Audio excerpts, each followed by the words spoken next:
for immigrant-friendly policy. I do not have a direct statement from him. All I know is that if it wasn't a standalone bill, it was taught. It depends on what that's in the legislation, unfortunately. So he definitely was looking for them to do what they promised and to border security, and it would have been fine if that bill maybe it was not something he felt the taxpayers could. Because that DREAM Act offered less.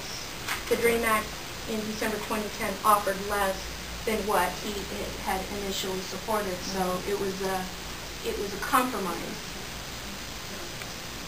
I'm sorry.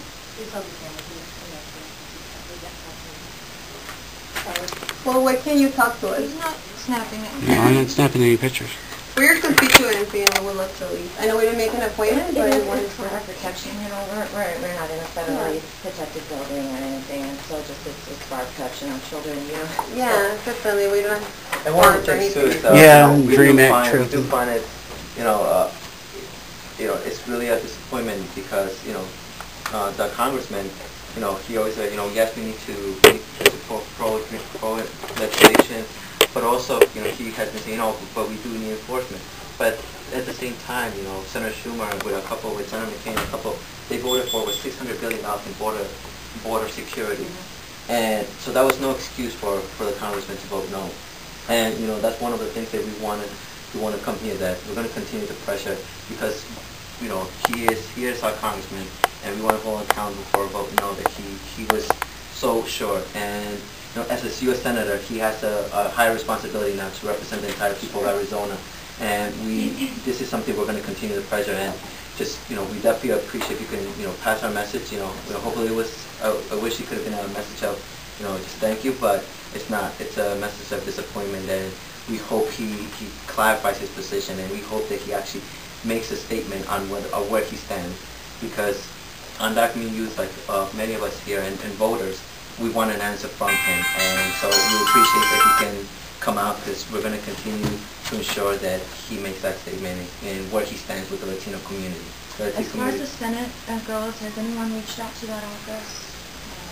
I think that they have a media person there, and they're working with this issue, obviously, for the Senate race. So I might recommend that you also reach out, because here we're just here representing him as a congressman. Yeah, definitely. Where if you reach out to them as well, it kind of for his state. Yeah, and that's one of the reasons why we're here, because he's still an elected official. Sure.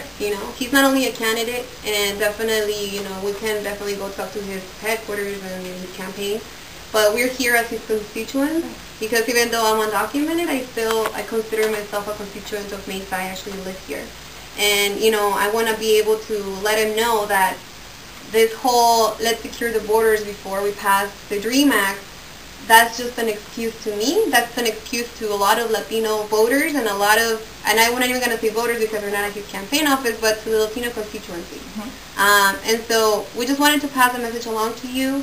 I don't know if there's anything else that you all wanted to say. Well, Mitt Romney recently reversed his position on immigration, and we want to know if Jeff Flake is going to reverse his.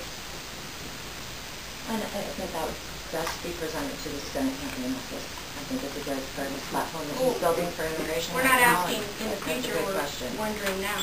For this Congress, I can tell you right now that he is going to continue to push for border enforcement, and that is his radar focus right now. We only have 1 month. All right. And that information is actually on his webpage, his Senate webpage. I know, but Mitt Romney just reversed his position just today. What time did he reverse it? Morning. Like Well, kind of reversed.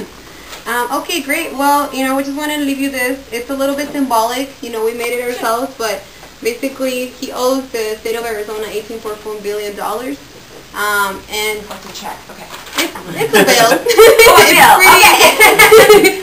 But yeah, definitely something that it's pretty, handwritten is pretty much something that an actual person would make out of passion, because this is an issue that affects us as people, and we just want to make sure that he knows that he's still an elected official, and that he can still be a champion for dreamers, and he hasn't. So we would love for him to change that. Thank you. Thank you. Thank you so much. Have a great afternoon. Okay. Thank you. Have a wonderful afternoon. Thank you. Have a good day. Oh, no. Erika, how did it go? So basically we got